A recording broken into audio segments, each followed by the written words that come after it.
Oh, surprise, surprise, surprise.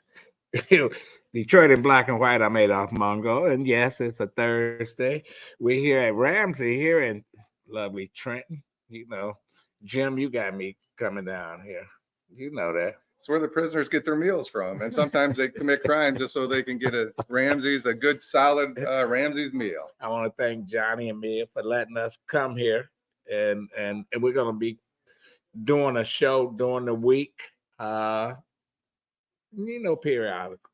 And glad to be here. Everybody knows Jim Nardoni. He used to be a police chief here in Trenton. They ran you out of here, right? Oh, they did. They couldn't wait for me to leave. I'm really happy to be here today. I'm really excited about this. And we got a young guy. You was old trying to be relevant like me. But here we are, and I want you to introduce our first guest, and let's go. We a murder mystery. It's a murder mystery. I said a Mongo murder mystery. I can't. That's a mouthful, right? Okay, go ahead. So who we have today is Chief Mike Hawkins. He's been chief about a year in Trenton. A graduate of Siena Heights. He's working at about 25 years of law enforcement. 23. That's Adrian, Michigan, right? Yep. Okay. Did you like Adrian? I did. I loved it out there. Yeah, it was great. Okay, good. Okay. Started down in Gibraltar, spent a year there, came back to his hometown of Trenton. Okay, and he's been here ever since. And just like me, they couldn't get rid of him. So. let me ask you before we get into it. Why did you want to be a police officer? Well, it's a strange story. Honestly, I graduated from high school in '95 here in Trenton, and I went to go into education. I was going to be a teacher. I wanted to be a history teacher. And I went to my first class, and they said, well, if Johnny's misbehaving, I want you to put an M next to the seating chart. I said, okay. They said, well, if Johnny's misbehaving again, I want you to put an M plus. I said, well, I raised my hand. I said, well, why don't you just tell him to knock it off? They said, oh, we don't do that. So I said, it's time to pack my stuff. I went to my counselor and I said, yeah, this isn't for me. I said, I need to find something else. She said, what do you want to do? I said, well, maybe I can be a cop. And that's where it started right there. So. Oh, good. Was this your first? So I graduated from Wayne County Regional Police Academy in 1999. Okay. And I started in Gibraltar, which is a town just south. I was there for a year and a half, got hired in 2000. And then I came here to Trenton and started on Halloween of 2001. Okay, good. Go ahead and discuss what this mystery is all about. So when you're a police officer, there's a case or two when you retire from policing that stays with you. So this is the case. Mike's going to talk about a case that stayed with me after I retired. In fact, I asked him about it, and he told me that he had just reopened the case, to my surprise. Right? Oh, yeah. That what happened? Yep, absolutely.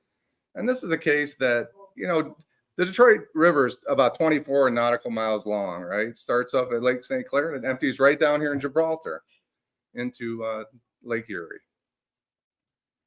When you come through Trenton, there's a little place just south of McLeod Steel. It was called the Black Lagoon. That's where all the oil and all the sludge and everything gathered up for 50, 60, 70 years. It was called Black Lagoon. In the early 2000s, they cleaned it up. Well, it's just like a lagoon. Things kind of go over. They kind of gravitate to that little area. And a nice warm September evening in 2011, almost 13 years ago, a young lady's body was recovered over there, naked, black lady. And she came from somewhere up, we think upriver. Of course, they call us downriver. So she came somewhere upriver. Could have been anywhere. My guess is from anywhere from up in the points all the way through. There's 4 or 5 cities down there before you open up. They could have dumped her in Detroit River, Belle Isle. Yeah, Belle Isle. It could have been Belle Isle, but the Black Lagoon is no longer. It's the Meyer Elias or the Elias. It's the Elias, whatever they call it. It's just a lagoon there, named after a famous family here in Trenton. So she was unidentified. She was unidentified when I retired in 2017, she was still unidentified. And this happened in 2011, September. So when did you decide to take on this case? It's been a long time. It was a long time. And I was employed at the time. I wasn't working that day. And it was one of those cases that sits with you and you think, could we have done more? Could we have done more as a department? Could we have done more investigating?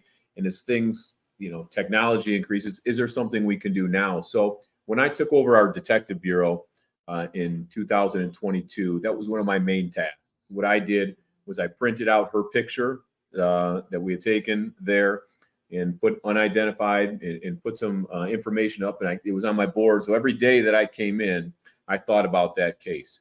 So on November 30th, I officially reopened the case of 2022. Reached out to numerous people to double check fingerprints, DNA, anything like that. First thing I did was I re-interviewed our initial detective who handled the case and tried to begin following up on tips at this time, which are 11, 12 years old, but we still followed them up. And more importantly, there was a lady by the name of Lori Brewski, who was a part of NAMUS, which is the Unidentified and Missing Persons database. She put me in contact with some excellent resources as we went forward. I worked with the state police, but it really took off when we partnered with Leslie Larson, special agent for the FBI, and her analysts, and we've worked together in identifying this person. Because what we had, it's an apparent homicide, and it was. But the first step, we had two things. Number one, we have to identify this person. And when I left, she was not identified. So what is her name? So her name is Tanisha Marie Edison. She was born August 9th of 1975. So we were able to identify her in about March of 23. So about four and a half months after we reopened the case, with advancements in technology, we were able to positively identify her. 12 years. Yeah. Yep. And then, so from that point, what we had to do was break out and find everything we could about her.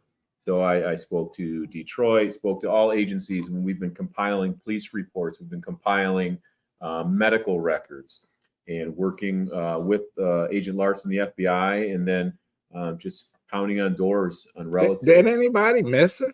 Did anybody file and that's what bothered me the missing? most. That's what bothered me. She's somebody's before? mother, somebody's sister, somebody's kid. So and here's the funny story. And unfortunately, it's a sad reality. There were some the Saki criminal sexual conduct kits that went to Wayne County, and it was maybe several years before they were finally located and tested. And when they did that, one of the days was 2018. They were testing a case from back in 2009, 2010. So they went to find her. They couldn't find the family. They found a relative, and he hadn't even reported her missing yet. So they wrote a report and made a best guess of January 1, 2015. And that's why this missing person hadn't hit any of our databases. She was non-existent. And so she pretty much fell off the face of the earth. She had no record? She had no record. She'd been purged from the Michigan Secretary of State. Her bridge card, everything had been no activity since 2011. So once we found that out, we knew we were on the right track. And then we started locating the family. But she had never been arrested. Is that correct, that you know of? Well, she had several warrants for her arrest. Now, she lived a difficult life. She lived in the area of the old Cody High School and was Plymouth and Greenfield area for quite a bit.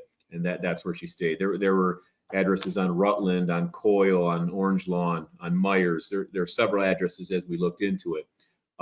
She never had her fingerprints, and she'd never been put in the SNAP database for arrest. So she had never been fingerprinted and booked. Had she been arrested with an appearance ticket? Absolutely. She had several warrants that we found in 2018. Was she a sex worker? She was. So she was a sex worker, and by all our investigation, I think she worked for herself at this point. But that was her trade. And there were narcotics and sex work in that area. Did she have some problems with the family? You know, even when you fall out with the family, you disappear. Somebody's going to call and say, you know what, she's missing. Did she have any children? She has 5 kids. Yes. And, that's unbelievable that you got 5 kids, mother disappeared, and no one says anything. And I think it goes into the aspect of the family is fairly split. The mother, her actual mother, lived about the same life as her and probably introduced her to this life. She had a sister she was very close with that we've talked to.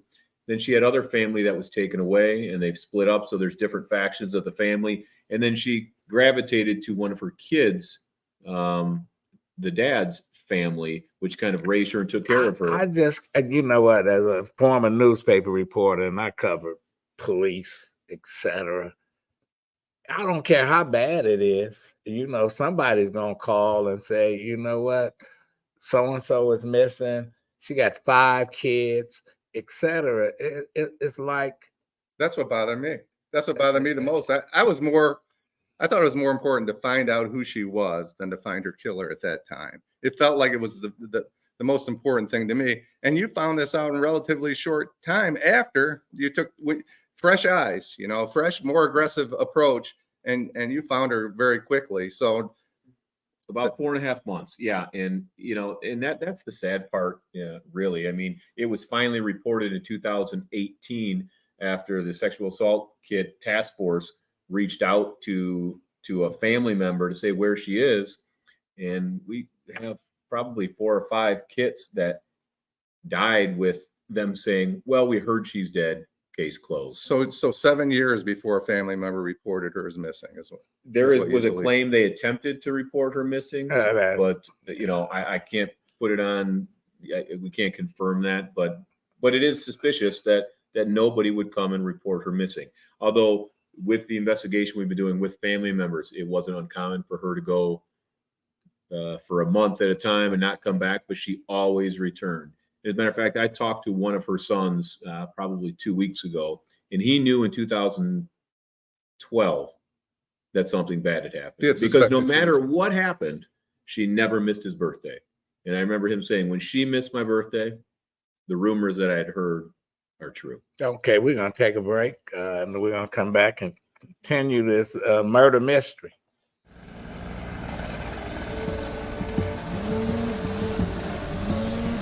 Thanks, Charles, for letting me use your gardening supplies. I'll make sure I put it back in the garage. Man, tending to that lawn is a lot of work. Tell you the truth, Jim, I'm more concerned about keeping this house. What's going on? Well, you know, Sarah lost her job 2 months ago, right? Yeah. Since we lost that income, the bills have been piling up, and we're so far behind. I don't want to lose the house because of back taxes. I don't know what to do. I understand. The same thing happened to my sister and her husband when he lost his job. Do you know that the Wayne County Treasurer has plans and programs to help people stay in their homes? No, I didn't. Tell me about it. Yeah, go to www.treasure.waynecounty.com to see if you qualify. What's that site again? www.treasure.waynecounty.com. Got it. Oh, we're back with the police chief of Trenton. Jim, go ahead. Up on the screen is a picture of Tanisha Edison. That's her in her younger years. We have a couple of other pictures we're going to be showing you, but like I said, it took 7 years, 8 years, 10 years, 12 years to identify Tanisha. And now it's time to close the case and give some peace to that family. Mike, why don't you tell us the area? I'd like to talk a little bit about the area and some of the folks over there off of Greenfield that we talked about. Yep. So Greenfield and Plymouth was the area. And as a matter of fact, back in 2011, an initial tip had come in that she looks like a lady by the name Denise that lives behind the McDonald's there in the apartments, which is the Greenbrier Apartments at Plymouth and Greenfield. As we do our investigation, as things go forward, we do have addresses showing her at the Greenfield Apartments right there behind the McDonald's. And further, talking to her son, one of her sons, talking to people out there, she used the name Denise as a name in the streets to not use her real name. And as a matter of fact, we have documentation from Sinai Grace Hospital when she signed out. She even signed her name, Tanisha Marie Denise Edison. So it was a name that she used. And she frequented that area quite a bit, up and down the streets, Joy Road, Rutland. We have reports of her on Myers, Orange Lawn, Plainview. I've been to all those places over the summer. I've knocked on doors, talked to people, talked to family. As a matter of fact, we have worked with the apartment who's since been sold, we've gotten records of every tenant that was in there. That includes all the bills, all the payments, all the applications. We're going through every time she's used an address of the Greenbrier Apartments and the apartment. We're reaching out to those people to try and get more information, to know everything we can about Denise. So this case is active right now. And if you're out there and you're familiar, you lived over by the McDonald's, the Greenbrier, maybe it's time for you to give the Trenton Police Department a call. What about Crime Stoppers? Can they get involved in this? Because So- people, $1,000 or $2,000 to get people to talk. Yeah, so we subscribe to Crime Stoppers here in Trenton. So it is a resource that we can use. And I guess back in 2011, Sean Lay from WDIV did a quick story on this. The problem was back then, we didn't use a photo of the suspect, even cropped. And I'm not going to go into the manner of what happened, but it was a homicide. And it appears it was somebody close. It was a crime of passion. We used a sketch to try and identify her. And even when I went to the family and showed them the sketch, yeah, it kind of looks like her, until I showed her the real photo. It showed them the real photo. Then they knew. So the problem was, historically, we were using a photo that maybe didn't accurately depict Tanisha, but now, through family, through resources, I've been given photos, and with Crime Stoppers or anyone, if they can share any information with us, that would be outstanding. What is her children saying about all this? I take it they were young. So Teenagers, yeah. There were 2 teenagers. There were some young, and there was one that was probably 1 or 2 years old that did not live with her. Now the kids did not necessarily live with her per se. They lived with a family member, of course, and she would come and go, and they were aware of people in her life, and we've had conversation. But sometimes when people are out on the street and family members try to get them back to being normal, they don't want to come back. And so when they disappear, some of them, they're relieved that they don't hear from them anymore. Yeah, and I think that there were a few family members that we've had reports that tried to get her out of the streets. They wanted to get her out of the streets. They felt like they were a protector of her. But there are still people that we have to interview, and still people that we have to talk to.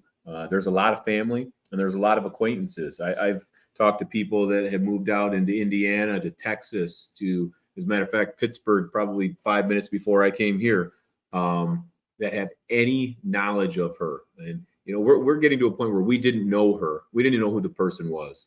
Now I know she was sleeping on a couch in somebody's apartment, and who she was with. So this story grows, and it's continuing to grow. And then you see it, she was a real person, instead of just a body you pulled out of the water.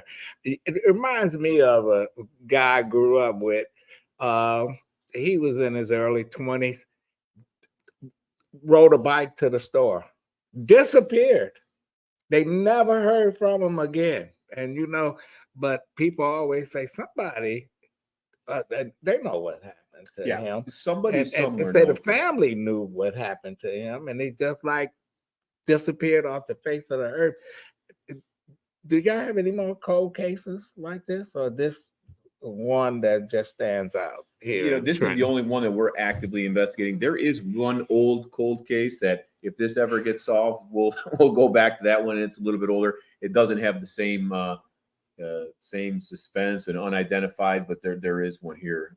Genoa? Yes, yep. That's an old case from the 70s. But this one is now, it's relevant, and I truly believe that there are people, even people in the family, that know exactly what happened to her. And what we're trying to do is get people to come forward that know what happened and want to do what's right. Some people in the family are extremely upset about this. There's other in the family that may have made the statements, let it go, she's dead. So there's 2. So is her mother here. still alive? The mother is still alive, yes. And her children, or most of them, are still here? Yes. And now there's children that were probably 8, 9, 10 years old when she went missing. They barely remember. Right. We've spoken to them, and there's others that consider themselves best friends. How about And- brothers and sisters? Does she have sisters? Yes, she does. She has a sister that was extremely close to her, reportedly. There's some discrepancies in her statements in 2018 when she went missing to what she says now. She's offered to even take a lie detector test for You us. think her sister would want? Were they close in age? Yes, her and they her were close. sister? with about a year apart. Yeah, And they were friends. They were they close. were friends, and they kind of ran in the same circles, and they did the same things, and they know. It's tough to say, wow, her boyfriend was really controlling on her, and she left with her boyfriend. She had a kid with it, but you don't know his name. I mean, you can't tell me you were that close, and you don't know his name. I do think there's a little bit of fear, first off, because there were a lot of drugs involved. There was sex trafficking, or at least sex work going on, I should say. So a lot of people are hesitant to talk about the past. It would seem that area, Greenfield, that Finkel Greenfield area, was Mhm.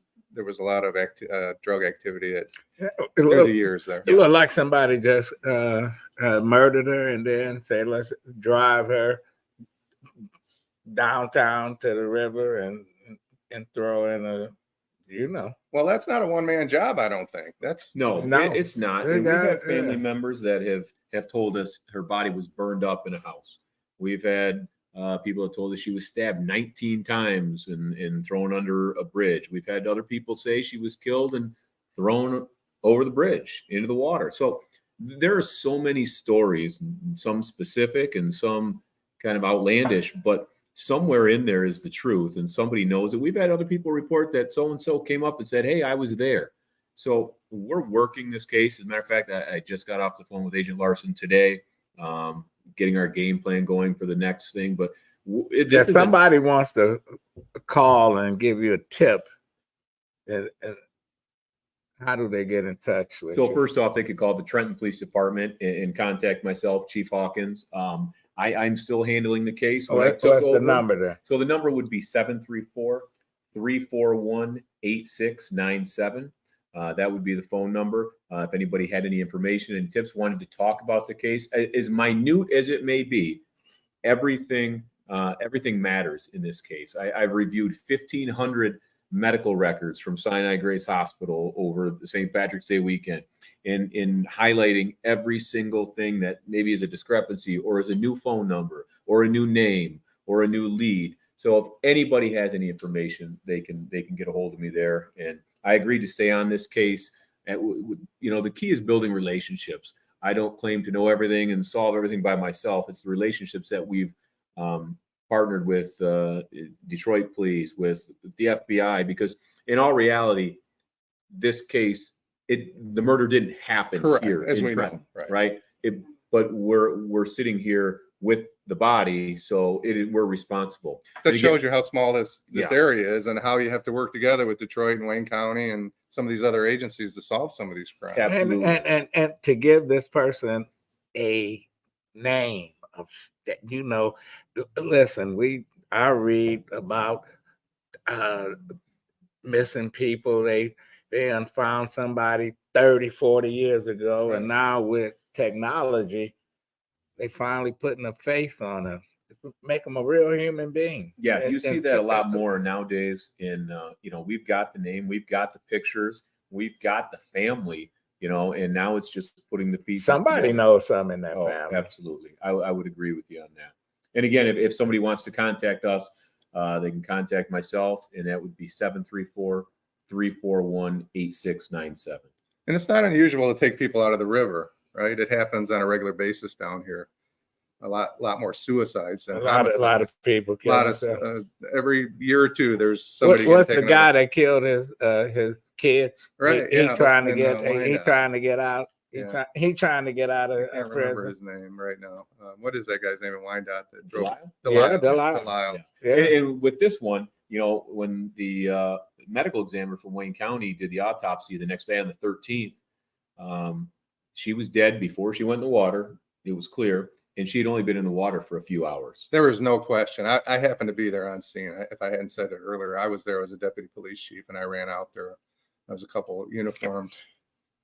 But I remember a case where a guy went missing, and worked for the University of Michigan, the missions office, and they didn't find him till a year later. And then they try to say he killed himself. But the word in the street was somebody put a hit on him. And you know, it's like, man. The river's the river is it's a 200 dumping yards ground. behind us, Right. right? It's right behind us Right. here. And that river, it moves quickly. And It moves unfortunately, quickly. that word on the street sometimes gets lost over 11, 12, 13 years. And that's what we're trying Right. to stir up right now. And, you know, when I go back and talk to these people from 12 years earlier, asking about their activity of really a lady who was crashing on their couch, whether it was drugs or sex work, they're not as reluctant to talk. And, you know, they've moved on with their lives. But, you know, it's an unfortunate thing. Nobody's coming forward. We're going to shake the But trees and bushes. somebody always knows who do. You know what? They know. Who do. Somebody's carrying it Yes. around, and it's a heavyweight. I'm sure. No question. So, is there any chance that she could have been dropped in the Rouge River? Have you explored that option that she could have been?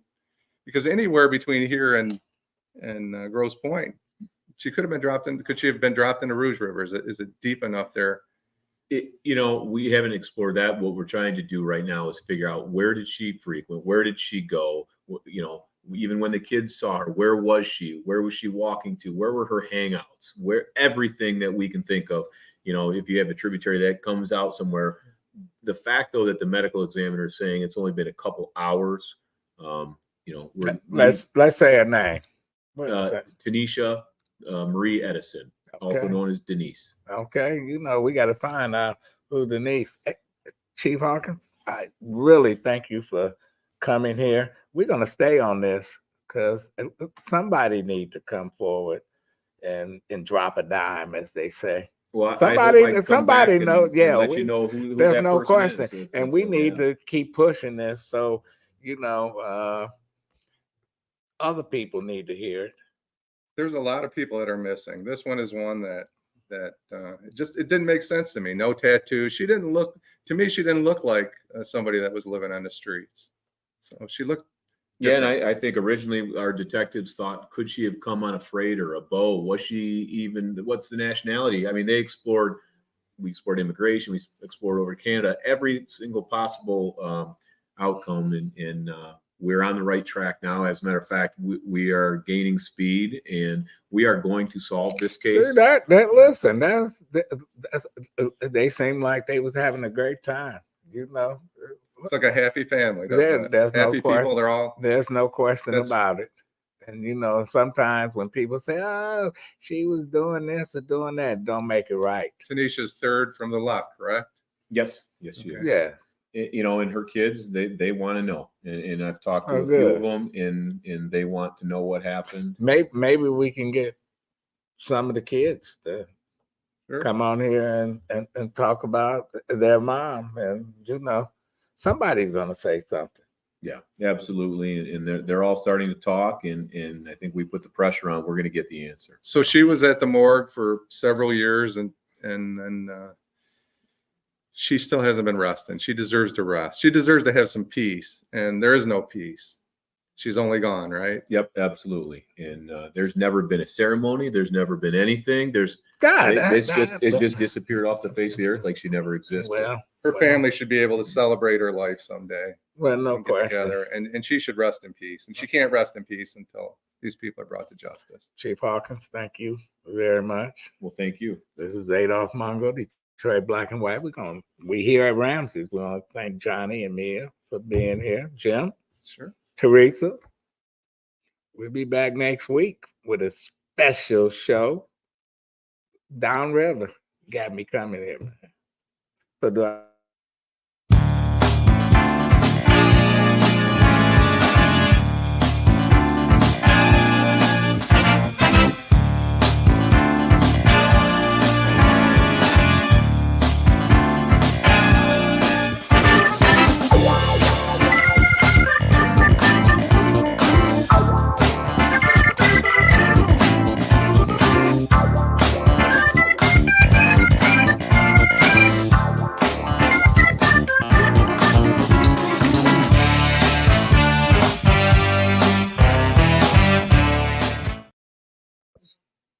Yeah, that's good. They need to pick this up. They need to pick it up. Some of these. Yeah. No. Yeah, this is It's the good. family